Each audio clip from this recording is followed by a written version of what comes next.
This video is part one of two videos in which we'll learn about relations and functions. The concepts about relations in this first video will be then extended to functions in the second video. Relations describe, well, relationships between two things. For example, how the height of the water in this flask relates to the length of time that water is filling it. There is a relation between flags and their colors. We can use arrows to show these relationships. This is called an arrow diagram. A relation can also involve numbers. For example, squaring a number is a relation between numbers and their squares. We can also represent a relation using a table or a graph. Each representation shows a result when a number is squared, but they show it in different ways. For example, when -2 is squared, the result is 4. In the graph, the coordinates of a point are called an ordered pair. A table can also be used to show relations that do not involve numbers. Graphs can show relationships between variables. For example, how the braking distance relates to how fast a car is traveling, or how an object's speed can vary over time. By the way, the graphs in this video have been created using Desmos, a free online graphing tool. Now that we know generally what a relation is and various ways of representing them, let's look at how to interpret relations. For example, how is one's height above the ground on a Ferris wheel related to their time on the Ferris wheel?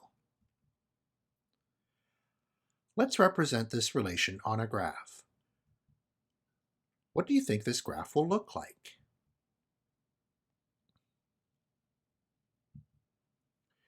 As time passes, the person's height above the ground goes up and then down twice. The steepest changes in height come when the person is halfway up or down.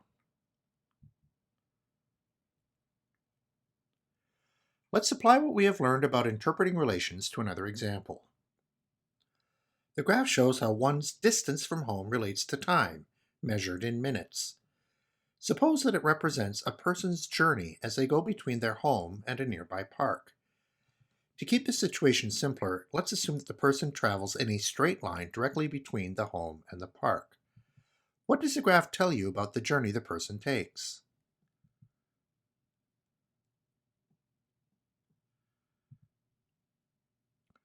First, it would be helpful to label key points of the graph. Next, notice that the line between A and B is steeper than the line from B to C. This means that the person is going faster from A to B. So let's say the person is jogging from A to B and walking from B to C. From C to D, time is passing, but the person's distance from home is not changing. So a reasonable interpretation is that the person is standing at the park. Finally, from D to E, the person is walking home, and because the line is steeper than from B to C, let's suppose the person is walking more quickly. Let's watch this journey one more time and notice the connection between the graph and the context of the journey.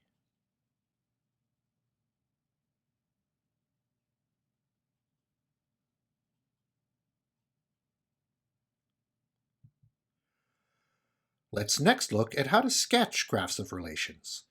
Consider the example of filling a container with water.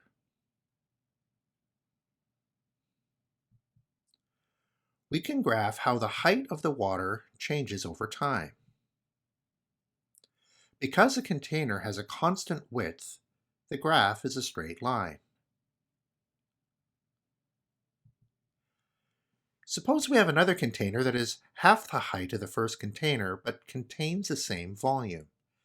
How will its graph compare to the graph for the first container?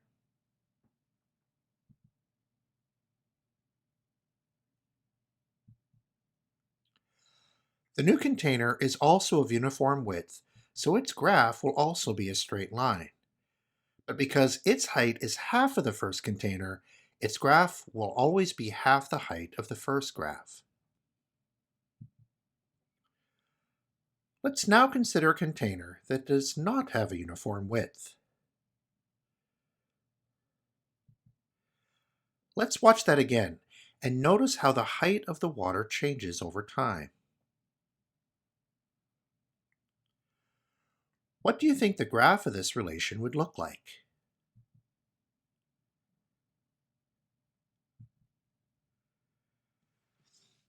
Let's look at the graph and then analyze why it looks this way.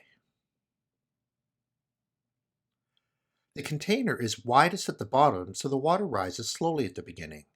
As the container fills up, the width gets smaller, so the rate at which the height goes up increases. The graph for the top half of the container is a straight line because the container has uniform width. Now let's apply what we have learned about sketching relations to consider what the graph will look like if the container is shaped like this. Here are 4 options. Which do you think is the correct graph?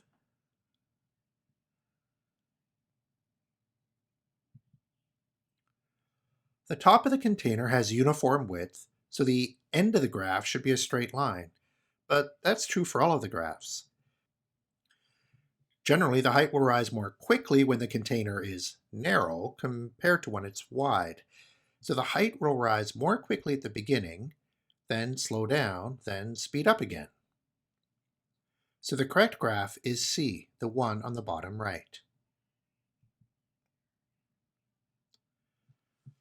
Let's explore some more about relations.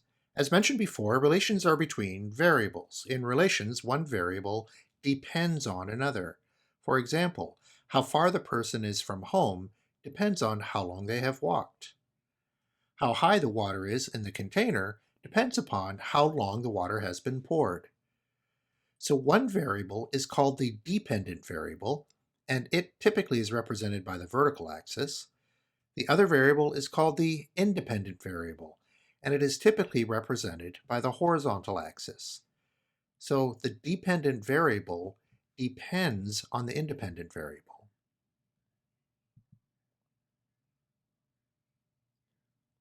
Every point on the graph corresponds to a value of the independent variable and a value of the dependent variable. Let's trace a set of all values for each onto each axis. The set of all values of the independent variable is called the domain. The set of all values of the dependent variable is called the range. Next, we will explore various ways to represent the domain and range of a relation. First, let's trace the domain. We can use a number line to represent this domain. The domain contains all values from -4 to 5. We can also use something called set notation. The domain is a set of x values from -4 to 5, where x is any real number. We use curly brackets to indicate a set. For simplicity, we can write this just using the inequality expression. Finally, we can use what's called interval notation, which in this case uses square brackets. Square brackets are used to indicate that the numbers are included in the set. Next, let's trace the range. The range contains all values from -2 to 4, and we can represent this using all 3 ways.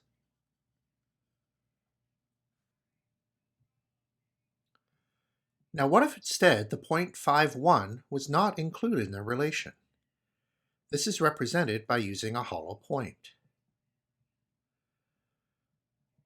On the number line, we replace the solid point at x equals 5 with a hollow point. In the set notation, we change the second inequality symbol to be just less than. And for interval notation, we change the second bracket to be round, or a parenthesis, to indicate that 5 is not included in the interval. For the range, While it is true that y equals 1 is not a defined value when x equals 5, there is another point in the graph that does have y equals 1, so the range is not affected by the hollow point. Next, what if we extended the graph forever to the left? On the number line, we shade an arrow on the left to indicate that the inequality continues forever to the left. In the set notation, we simplify the inequality just to say that x is less than 5. And for interval notation, we change the first number to be negative infinity.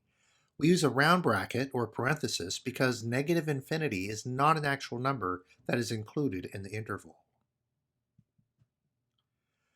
For the range, because the graph goes in a negative direction forever, the representations change in a similar way as the domain.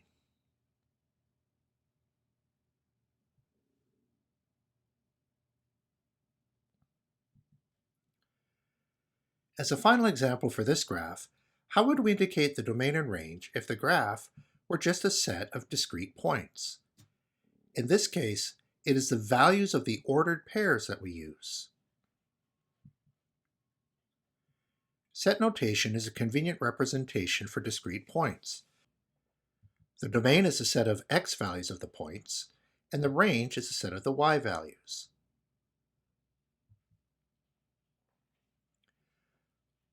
Let's apply what we have learned to determine the domain and range of some relations. How could you represent the domain and range of each relation?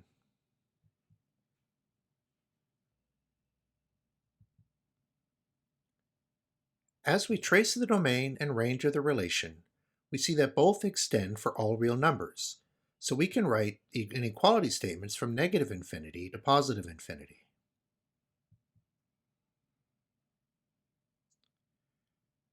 As we trace the domain and range of this relation, we see that the domain extends from -4 to -2, and the range from 1 to 5.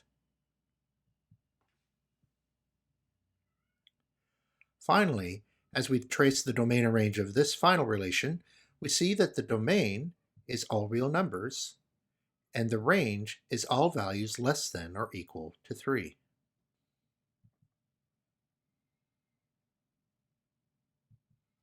Here is what the domain and range would look like if we represented them using interval notation. Now let's try 3 more.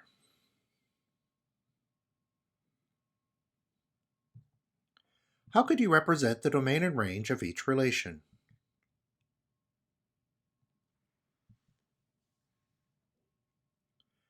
As we trace the domain and range of this relation, we see that the domain is all values greater than but not including -3, and the range is all values greater than -2.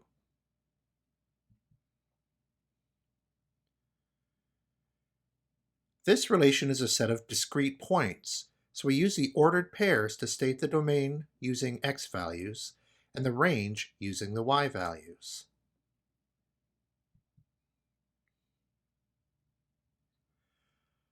Finally, as we trace the domain of this relation, we see that the domain first contains the values greater than or equal to -4 but less than 0, and then the values greater than 1 and less than or equal to +4. From the trace of the range, we see that the range is greater than or equal to -2 and less than +4.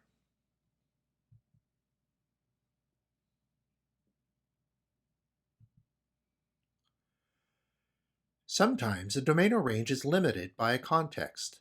For example, suppose we place a beaker on a scale and then start to fill it with water.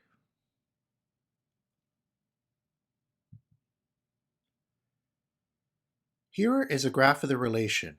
It would not make sense to extend the graph to the left because there cannot be a negative volume of water. There is also an upper limit as the beaker can only contain so much water, so the domain is limited to match the context of the relation.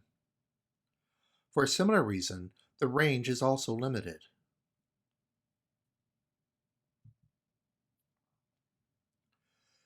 This video addresses several learning standards in the Foundations of Mathematics and Pre-Calculus 10 curriculum. We represented and analyzed various situations, including relating distance and time, as well as the height of water in a container over time. In this content standard, we focused on relations. We'll explore functions in the Part 2 video. In both videos, we have connected data and graphs to situations. As your child learns about relations in their classroom, several curricular competencies may emerge. For example, we used mathematics to model the height of water in various containers over time, as well as many other situational contexts. These same examples connect mathematics to personal interests. We also explored connections between different representations of relations, like arrow diagrams, tables, and graphs. And finally, we use visualization to imagine what graphs could look like for various relations, as well as to see the domain and range of relations. We hope that you found this video valuable in helping you support your child in their learning about relations. Please watch Part 2 to learn more about extending the ideas discussed here to functions. Also be sure to check out other titles in this series.